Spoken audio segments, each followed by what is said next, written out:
Hey, what's up, everybody? I'm back after I was gonna say hiatus, but I don't think hiatuses are supposed to be years long. So after a long layoff, I'm here to do one of those boring "Here are my chess book" videos. I was gonna show them to you on my bookshelves, but I don't have a cameraman, and I think it just would have been awkward. So I'm just gonna show it to you like this. Um, but I'm going to show it to you in the order that I have them on my bookshelf because there's some kind of order to them. So here we go. The first book I have is Chess Basics by Nigel Short. This is a very introductory to chess book. We're talking what are the pieces called? How do you move them? How do you capture? How do you set up the board? Um, it's a nice book.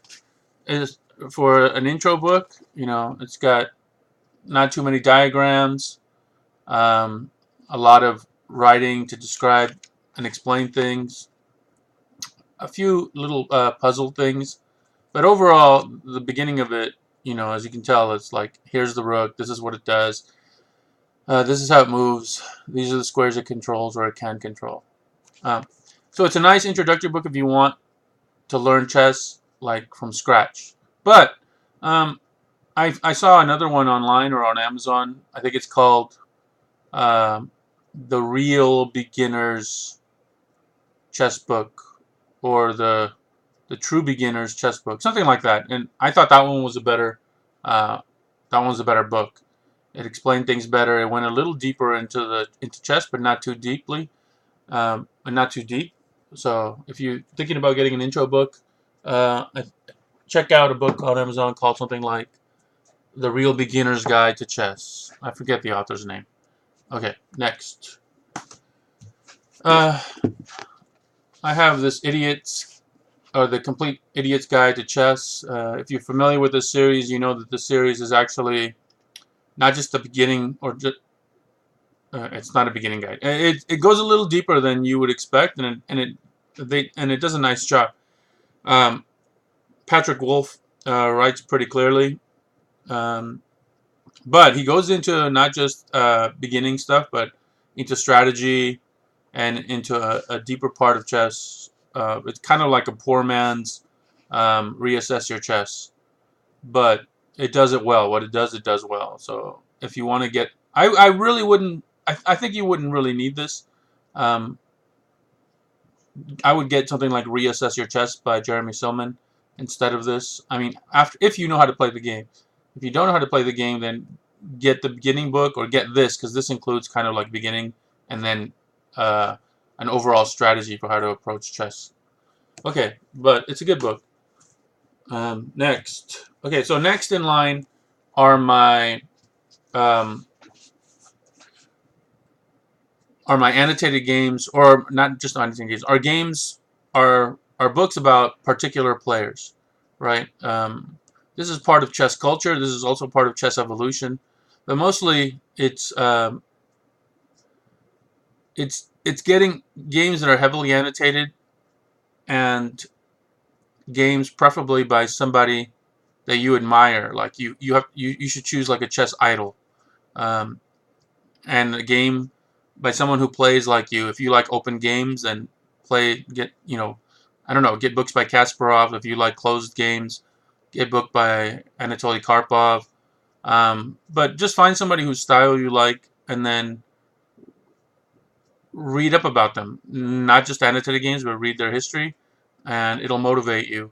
And if you pay attention well enough, you'll start to shape your game. So this is Chess is My Life by Anatoly Karpov. I remember Kasparov making a comment like, "Yeah, so what? He wrote a book, something to that effect." It wasn't that disparaging, but he was kind of like, "Yeah, offhand, so what? He wrote a book." Um, anyway, I haven't read this, but this is obviously his biography, and he goes into some of his games. Um, it's upside down, but you get the idea, right? So this is a classic in chess. Um, Then, because Karpov is my favorite player, by the way, I think he is the best, second best, maybe third best, over-the-board player. Better than Kasparov, in my opinion. I think Kasparov got his advantage head-to-head against Karpov with the adjournments of games. He had a better team, which isn't to say Kasparov obviously is a slouch. I think he's obviously, I think, easily top 5 in the history of chess. A lot of people will put him number 1 or number 2, but I like Karpov. I would put Karpov ahead of Kasparov on my all-time list, and just for playing style, I prefer Karpov. To me, he's the best over-the-board player after maybe Fischer. And not that I know other GMs all that well, right? I don't know Capablanca, which I would rate in the top 3. I don't know Botnovic. I don't know Alekhine or Alekhine or Alekhine, however you guys pronounce it. I'm sure Alekhine is not exactly correct either, but it's closer, I think, to how it's supposed to be pronounced. Anyway, so this is 1961 through 1985, his most strategic games. And this is by Tibor, I don't know, Karolyi. And the annotation is pretty good here. It's not as dense. It's not as heavily annotated as I would like, but it's still pretty good. Like, let's just open to a random page. You can see maybe, let's see if I can focus that better. I don't know if that's focusing better or worse here. I think if I back up, it's actually not bad. Anyway, you can see, like, if he has a move, like, you'll see maybe one move by white, one move by black, then small annotation. Then a move, and then another annotation. Then maybe 2 moves and more annotation. So that's pretty good, right? And then do it again to another page. You're not getting a series of moves and then a bunch of annotations, and you're not getting too many variations, but you are getting, like, things you should consider, right? Like, if your opponent has options, then you have to run through those variations. You have to calculate, and this is kind of what you're getting. So as far as annotations, look at that. Look at this side. Oh, I'm using the wrong hand. Look at this side. Like, that's what you want to see an annotation. It could get better, but this is pretty good. Okay, so that's 1981 to 1985, his best games, The Making of a Champion. And the follow-up to that, and I have also, is the 1986 to 2010, his prime years. I don't know if he's in his prime in 2010. I want to say he's in his prime in the 90s, but yeah, who am I to argue with Tibor here? He knows more about chess than I will ever know. Okay, so next.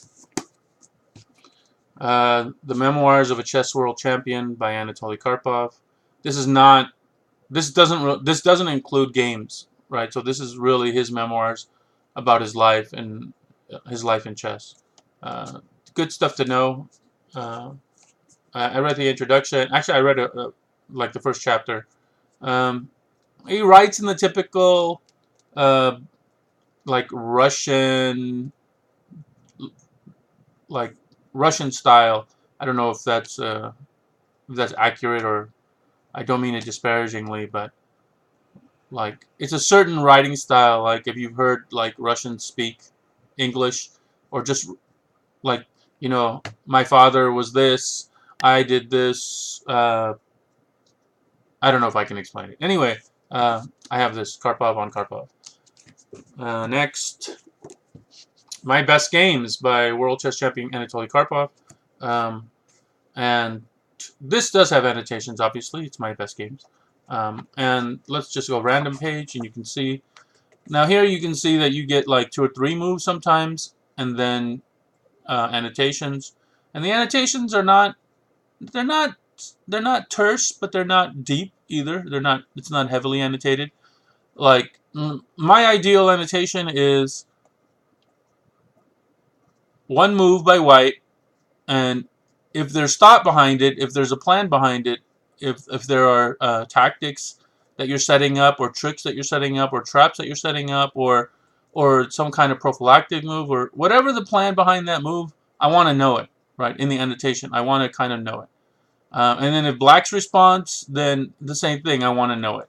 Now, obviously, you're not going to get move by move annotation Some things are just going to be naturally like a piece is attacked and then a piece is retreated, and if there's only like 1 or 2 squares that are options, and that it's not that big of a deal where you where you put it, then okay, I don't need annotations for that. Or if there's an exchange and there's only one real option is to accept the exchange, then, or to take back after you've been captured, then okay, I don't need annotations for that. But overall, this comes close, right? This comes close to the ideal, right? So my best games, Karpov, and that closes out my Karpov, my little my little tribute to Karpov here. I have those 5 books. Okay, and then on my bookshelf, in between my Karpov and my Kasparov, and in order to avoid a shelf war, I have Walter Browne's The Stress of Chess and Its Infinite Finesse. Sorry, here it is. Walter Browne was a good chess player. Like, obviously you've never, if you're not really into chess, you might not have heard of Walter Browne. Heck, if you're into chess, you might not have ever heard of Walter Browne. But he was a character, right? He was a character. Chess was not his complete life.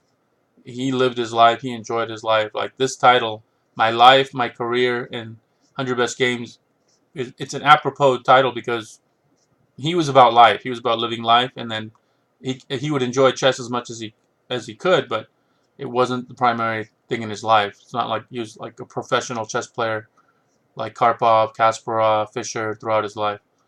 But it's a good read, and the games and the annotations are worth reading, right? He does teach you. You're gonna get good instruction here. They're worth reading. Now, I'm not pretending I've read all these books, and certainly cover to cover. In fact, I would say of all the books I have, I've read maybe 10%. But when I get a book, I like to read like the introduction to all of them. Sometimes I read the first chapter. If the first chapter includes a lot of games with like a lot of variations, well then no, I usually don't. I usually don't go through them because, like everybody else, I get bored, silly, and I fall asleep, and then I have better things to do. I like buying chess books, and I like playing chess. I have a few chess sets. I think they're aesthetically pleasing, and I like books. Books are aesthetically pleasing. They're my #1 collection. Uh, but I don't really study chess. I don't devote a lot of time to chess. Um, I'm kind of like your typical low intermediate player, and I'm not even so sure. I'm not so sure about the intermediate part, but definitely low. I'm not bad. Like, I'm your average chess player. Anyway, so here we go. Starting my Kasparov series of books. The Test of Time by Garry Kasparov. This is a classic. Look how young he looks there. Who knew he would grow up to be kind of a quack. Anyway, here you can see you get a lot more moves before you get any annotations. Not a lot more, a few more. And you're getting a lot of literature, you're getting a lot of story, you're getting a lot of background. It's not just a game and its annotations, right? You're getting a little history in the process. So this is good. It's a good balance, right? Sometimes you don't want to just read like Chess Informer and get a bunch of lines and get a bunch of variations. I mean, you might, especially if you're like a high-ranked player, but if you're just getting into chess literature and you want to enjoy the game and learn the game little by little, then books like this motivate you. Okay, next is Kasparov's first part 1 of My Predecessors. I bought this book for several reasons. One, it was Kasparov, obviously. If you can get insight into chess from the mind of a player like Kasparov, then you definitely want to do that. Short of getting a private coach, a book like this with its heavy annotations, and this is getting close to the ideal annotations, but it's limited. And it's limited because it's Kasparov on other GMs, right? He can't get into their minds, so he cannot, he's going to see pretty much everything that they saw, but you can't know everything. You can't know their plans exactly. Um, right, and then you'll notice that the annotations on here, as compared to the ones about himself, about his games, which are probably like one of my favorite books I have, which and I don't know if I mentioned I have over 200 chess books, um, is one of my favorites. So, but this is the history of chess, right? And this is important because you get to see how chess has developed, and that leads to a better understanding, right? If you start from the beginning, here we have Steinitz. I don't even know who the second one is. And then that's Capablanca, the third one, and that's Alekhine, the fourth one. So the second, this guy is, does it say? Yeah, it's Lasker, Emmanuel Lasker, right? Okay. So anyway, you get an evolution of chess, and that leads to a better chess understanding. And then so if we open it up, you'll see kind of the annotations. Now you see here, you have a, it's not line for line, but it's pretty close, right? You don't see too many like 5 moves without annotations, and then annotations. You see a move, annotation. You see maybe 2 moves, then annotation, right? And it's like that throughout. It's not. This is not just like an aberration here. And you are getting the variations. In some cases, you're going to have to run through those variations if you want a complete understanding. You have to take your time through these books, right? You need patience to study chess, because chess requires thought, right? If you're like me, you've spent your whole life reading chess books the way you read literature. You may even, run through the annotations, but you're not really thinking about each move. You're not really considering the move. You're not really trying to analyze the board. You're not really looking at the imbalances, the strategic plans for each, in every diagram, right? And like me, I'm not running through every variation, because then I get lost as to like where I started from, like where I started to branch off, and I lose the string, right? I lose my focus as to how the game was developing, and it's tedious. Let's be honest. Studying chess can be super tedious. I mean, if I was making a living, if I was a grandmaster, maybe I'd have more motivation, right? A little money, a little fame, hot young Asian girls. I don't know if they follow chess players, but they should. So this is good stuff. But it's not as good as I thought it would be. I thought it would be a little bit better. But I have no complaints. But I didn't continue the series. I might one day, but these books are like $24 a pop, which is not. I'm not rich by any means, right? This collection is taking me, years and years to get up to. Lately, I bought a bunch of books, but it's been a long process, and it's cost me a good deal of money. And some might say, I've wasted a good deal of money. Someone like my girlfriend, but what does she know? She doesn't even play chess. Come on. All right, here we go. Garry Kasparov on Garry Kasparov Part 1. This I have all 3. Part 1, Part 2, Part 3. These are the best annotated games I've ever seen. Not that I have, that I've ever seen. If you can afford a chess coach, and you like, not even if you like Garry Kasparov, if you want to get somebody to walk you through a game where you're almost like, okay, why did he do that? And then why did black do that? And then why did white do that? You're going to get that from Garry here. Let's look. Random page again. Look at that. One move, and look how much annotation is below one move. I don't know if that's coming in as clearly. Let's get another one here. You see that? One move, a bunch of annotations. Maybe 2 moves, and then annotation. Then one move, annotation. Yeah. This is the best annotation I've ever seen. And without having actually gone through one of the games yet, like, you're getting great stuff. I mean, I've read some of the annotations. I'm not trying to say that I haven't read anything here, but I haven't gone through a whole game and like thought it through. Because when I do it, I like to take my time, and I just haven't devoted the time. And these are one of my newest to my collection here.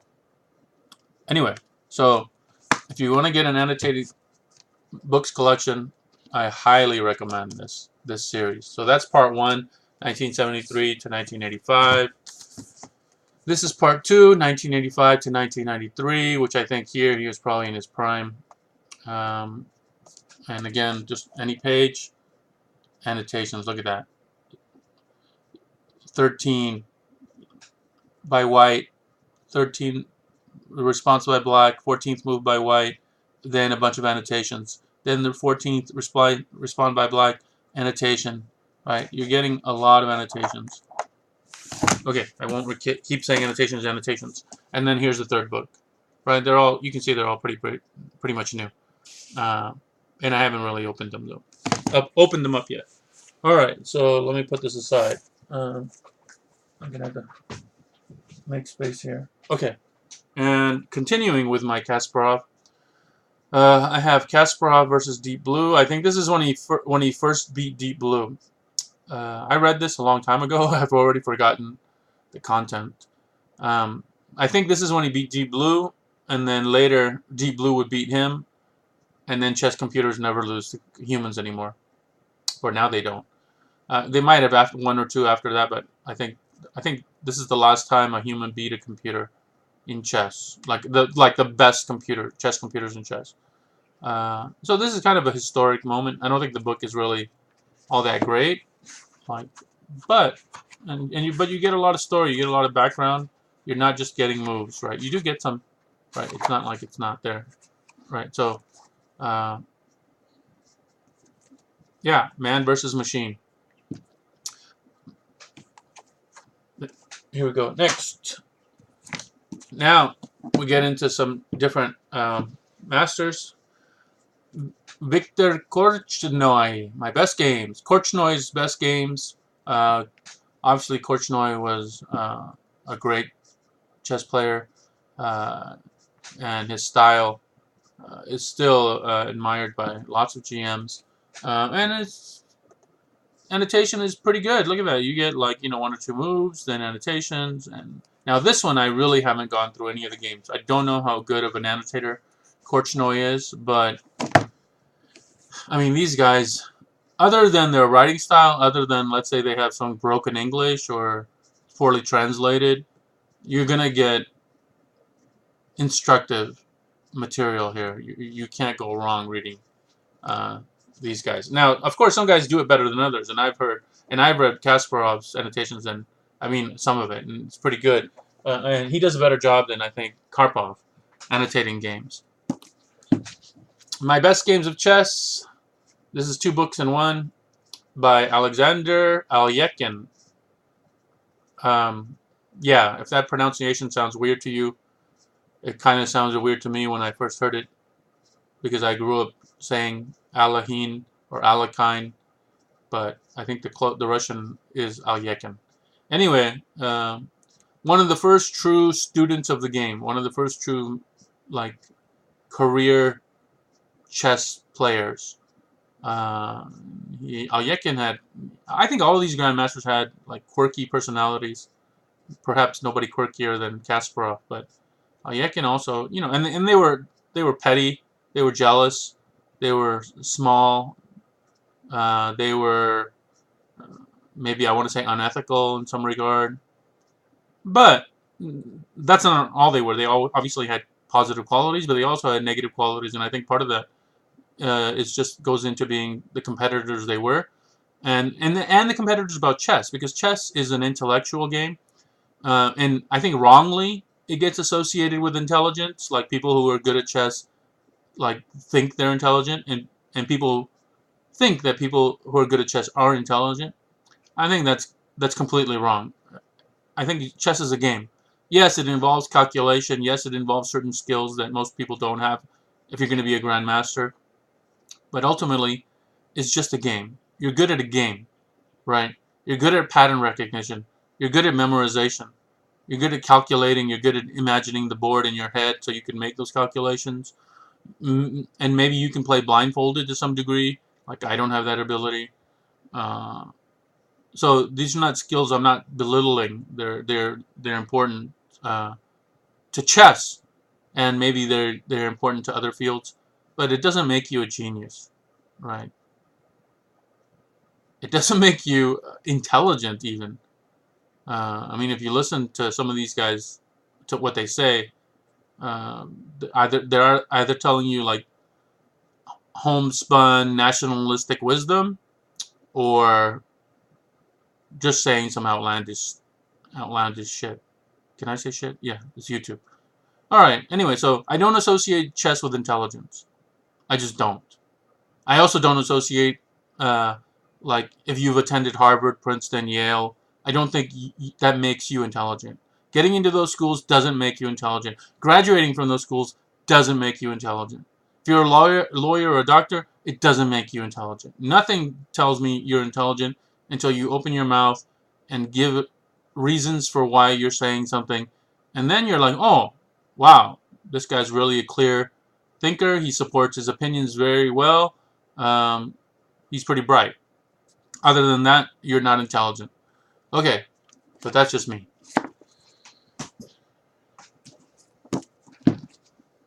Mikhail Tal, or affectionately known as Misha. Misha, the Russian for Michael. The Life and Games of Tal. This is a famous book. I don't think I need to go into it. Right.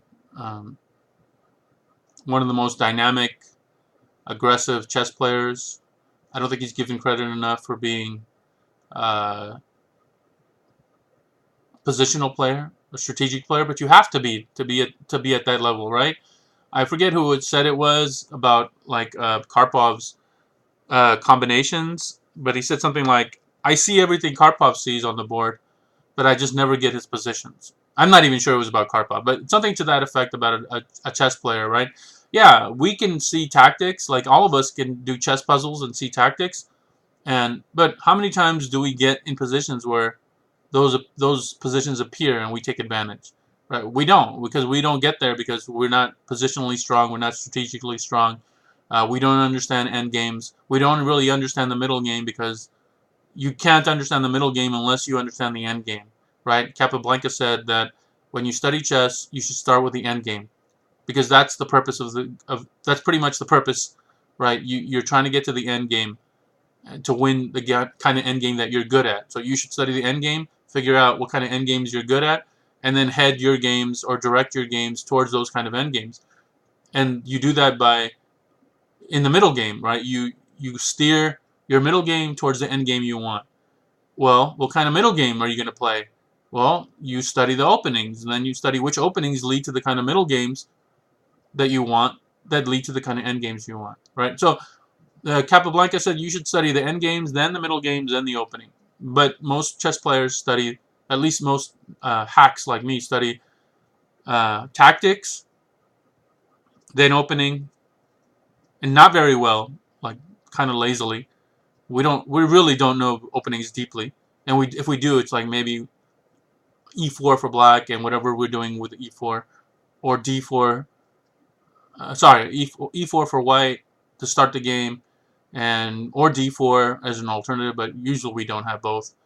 And then maybe one response to the e4 opening and one response to the d4 opening, and that's it. But it's not very deep. And then we don't really have any middle game. Like we have tactics, but the middle game is not just tactics, right? The middle game is strategy, right? The middle game is positional, right? The middle game is like, okay, am I gonna attack on the queen side? Am I gonna attack on the king side? I'm gonna attack down the center. Am I gonna do a pawn storm? Am I going to like blitz him to try to get a checkmate? Am I going to work on this one weakness? Maybe he has a b pawn that's weak, or am I going to like try to take advantage of the light squares? Whatever I'm doing in the middle game, right? But how many of us have concrete plans like that? And can pull off a successful like plan. Anyway, I don't know. I got lost here on my train of thought. Mikhail Tal. There you go. Good stuff. Okay, now moving from my individual players, now we get into like tournaments and games. This is Botvinnik, 100 selected games. So actually, this is still in line with individual player and his annotated games. This is an old book. Obviously, I bought it used. A lot of my books I bought used, but I would say roughly half of my books I bought used or like new on eBay. So yeah, I spent a good deal of money on these books. This is, sorry, I think this is not coming in clearly, so I don't know how helpful it is. But I'm just trying to give you an idea of how much annotation there is compared to how many moves are made in the book. But if you like Botanovic style, uh, this is a good collection to have. And I'm not even going to pretend to know what style he plays. And then we have the Tal Botanovic 1960 match. Good book. Uh, Annotated by Tal. Tal was a very good annotator. Um, right? Look at that. One move. Look at all the annotation after one move. But then you get a string of moves, right? You'll get a string of moves. So it's not like Kasparov exactly. You'll get a string of moves. But sometimes for each one move that is made, you get a bunch of annotation. So that's really helpful. Next. Okay. So this book, which was recommended on a video by, I forget by it. It was a chess-based production, right? Chess-based India production, which is a really good channel, by the way. This is Bobby Fischer, His Approach to Chess by Eli, I don't know, Agar. So when you study somebody's chess games, like let's say you take Karpov and you study his games, and the reason you're doing it is you want to see how he plays the game, right? How does he open his games? What are the recurring themes in his games? Does he like to do a lot of pawn attacks? Does he like to do? Does he like to fianchetto his bishop? What does he do? What are the recurring things in Karpov's game? What is his style? Right? If you read a bunch of annotated games, you start to develop a picture of his style. This is doing the work for you. So Eli Agar has gone through Bobby Fischer's annotated games, has found the themes in his style, and this is it. He's telling you what the themes he encountered are, and then he's going to give you examples of the themes. Right? So if you want to get to know how Bobby Fischer plays, this is a good book. Right? This is one of the best books, I think, on this kind of, with this theme of like, this is how this guy plays, and let me show you, like, let's see the introduction really quickly here. Right, so you'll see, I don't know if you'll see it, but not so clear, right? The G pawn, he has a pawn chain 1, pawn chain 2. These are the different things that he found as part of his themes. And there's other things. So I would recommend this if you want to play like Bobby Fischer, right? Or if you want to incorporate some of Bobby Fischer's style into your game, right? You have somewhat of an aggressive style. Right? I think Bobby Fischer always played e4, which, you know, the open attacking games. And I think he said he did it out of principle because it's the best move. Right? It gives you the most chances to win. And he was all about winning chess games. Not like today where you have a ton of draws. Not that they didn't have draws back then. Okay, then the classic Braunstein Zurich International Chess Tournament 1953. I won't go into it because it's, if you know chess, you've heard of this book. This is another good annotated game about this tournament, so I recommend it. Irving Chernev, and I have 2 copies because when you have over 200 books and you don't have a list of them, you forget what you have like an idiot, and you end up buying a second copy. Anyway, the most instructive games of chess I ever played by I almost said Michael Irving from the Dallas Cowboys of yesteryear. By Irving Chernev. I don't think there's a difference. I don't think I bought one because one is algebraic and one is descriptive. Although this one is descriptive, and no, they're both descriptive. Wait. Rook to rook 3. Do I see queen rook 4? Yeah, they're both descriptive. So, anyway, this is supposed to be really good. I haven't gone through all of them because I haven't. Okay, this book, which is almost closing off my first shelf. And by the way, this is from the first bookshelf I have. And there are a total of 1, 2, 3, 4, 5, 6 bookshelves of chess books. And I have an entire box full of chess books, which is maybe another 30 books of just openings. Different openings, which at one point or another, I thought, hey, I want to learn that. And I get that a lot. I get, hey, I want to learn that a lot. But then I get, hey, this is difficult, and I want to quit.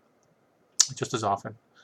All right, Chess Made Simple. I read, this is by Hanauer. Yeah, Milton L. Hanauer. And I don't know who he is. But I read a good review on Amazon about Chess Made Simple.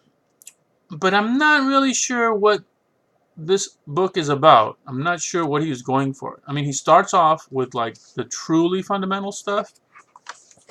Let's see. Right, truly basic stuff, and even gets a little more basic than this if I go back a few pages. Right, the board.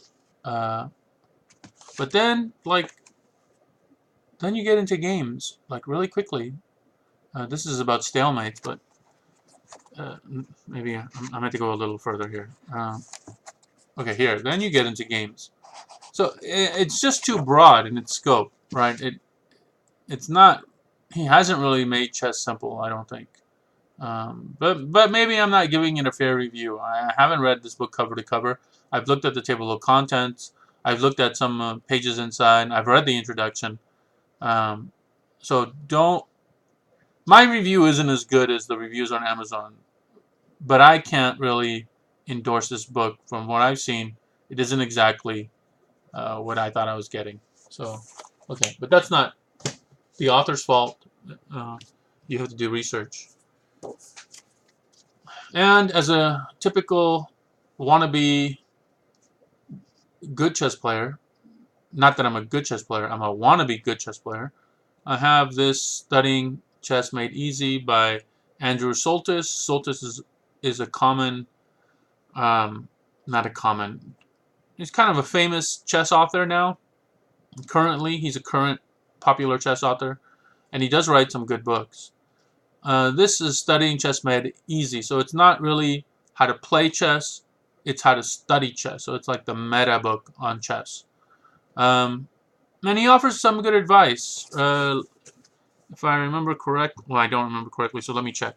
So chess isn't school.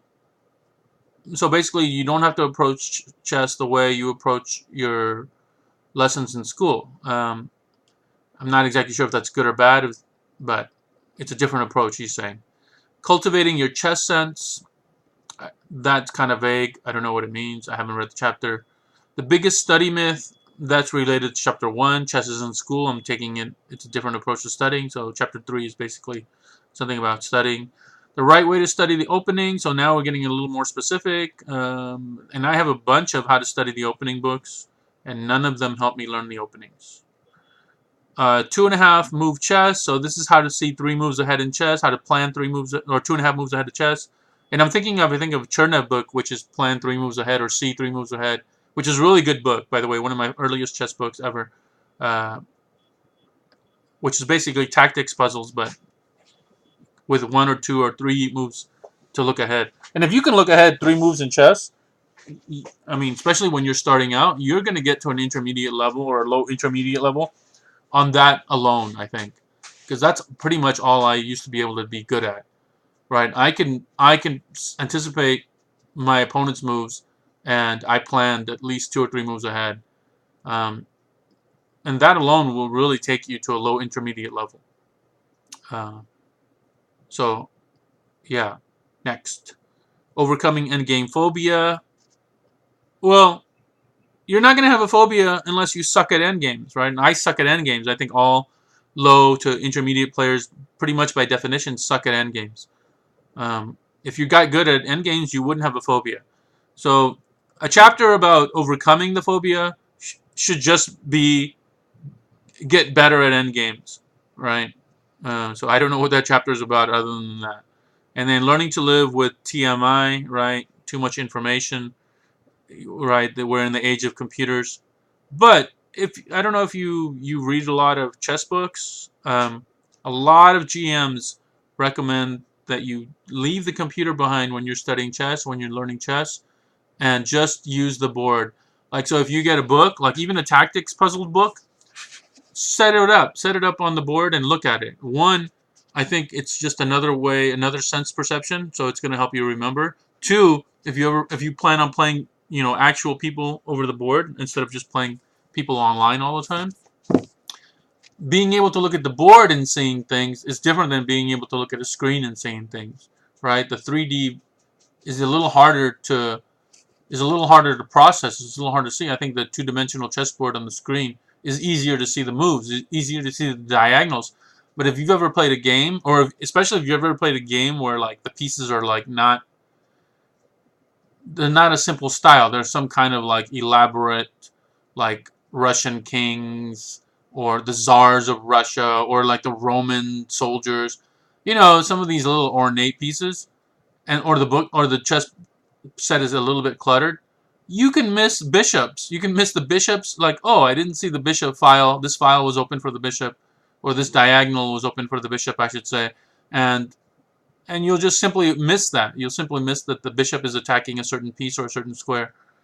So studying chess using a real board is going to be helpful to you if you ever really plan on playing using a real board, which is the best way. I recommend you play chess. Find somebody to play chess with over the board, preferably a hot Asian girl. Is that the second time I mentioned hot Asian girls? I think I have a fetish. Okay, next. I got this book recently. Another recommendation off a YouTube video from a chess base, and it was the same video that recommended the Bobby Fischer study, how Bobby Fischer plays. Creative chess. I didn't know exactly where to fit this book into my themes of chess books, but it's it's what you need to do to be creative while you're playing chess.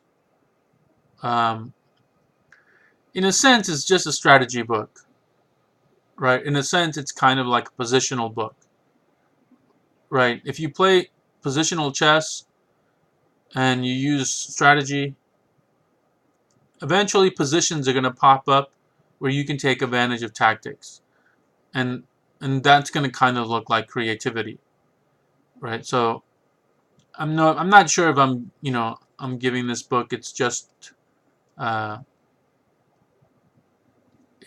description, but it's something to that effect. I don't know. Let me see. Let me check the title or the contents again. Creativity in chess, unusual positioning of pieces, unusual functioning of pieces, flexibility, goal-oriented thinking, removal of one's own pieces, reducing the importance of the time element. So these are the kind of themes that are in this book, which will lead to, I guess, creative moves. I haven't read it yet. That's going to be the recurring theme in this video, by the way. I haven't read it yet. Now, Chess Fundamentals. I've heard this book is one of the best books ever written on chess. I just got this. It's shiny, it's glossy, it's new. Capablanca. Right now, I have read, or mostly read, Capablanca's last lecture, this book. Kappa writes in a really clear style, and Kappa gets to the point. I'm going to say Kappa 10 times. He explains things to you in a basic, general way where you're like, oh, that makes sense, right? Almost like rule 1, do this, right? Like if you have a pawn and king ending, get your king ahead of your pawn, right? If you didn't know that, you know that. It's a general rule. It's a rule of thumb, right? All chess strategies are rules of thumb, by the way. Some are applicable more often than others.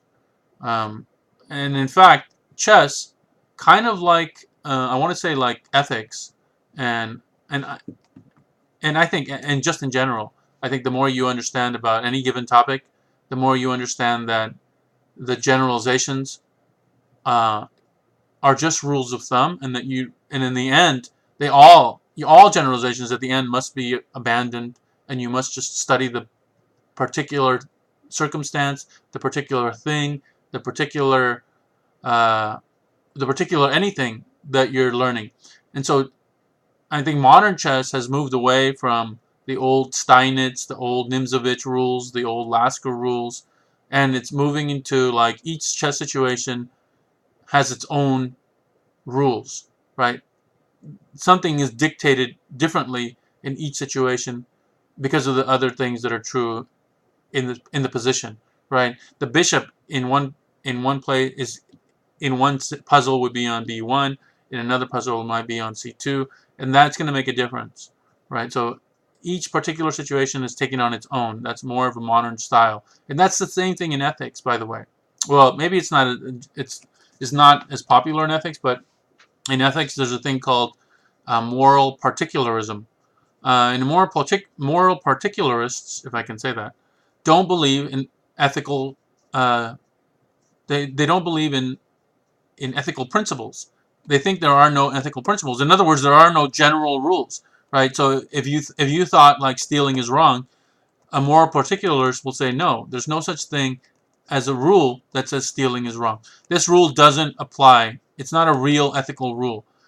Yes, you can say it's a rule and you can use it to guide your actions for the most part, or maybe you can use it to teach your children right and wrong.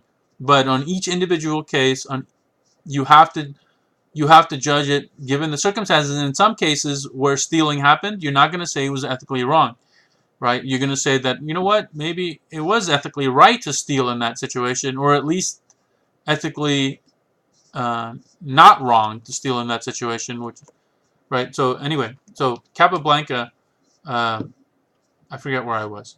Anyway, he's giving you lectures, really clear lectures. He's giving you some general principles which you should mostly adhere to, and they're important principles, right? And he's also giving you advice of how to study chess, like I covered already. Start with the end games. Start with the end games. If you're a beginner, learn the moves, learn some basic tactics, and then go to the end games. Don't fall into the trap of trying to get the opening. Don't fall into the trap of studying the openings when you're a beginning to intermediate chess player. Right. Now, if you're like me, if you're like all of us, basically, you start to get a little better at chess, and then you run into somebody who has his little pet opening, and he destroys you in the opening. And then you're fuming because you're like, I'm a better chess player than this guy, but I'm getting killed in the opening. I never have an opportunity to even play chess because I'm already a piece down, or my center is completely busted in the opening, and I'm losing to a guy who I think if I can get into the middle game with a fairly even position, I would beat.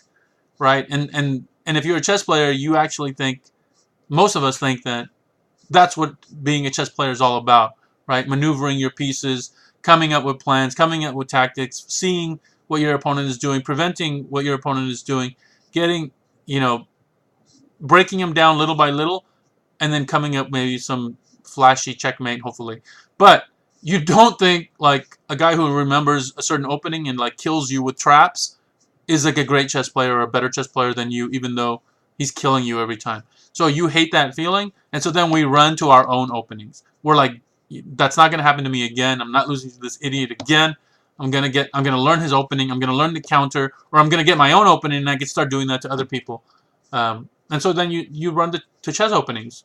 You run the chess openings, but it hurts your chess development.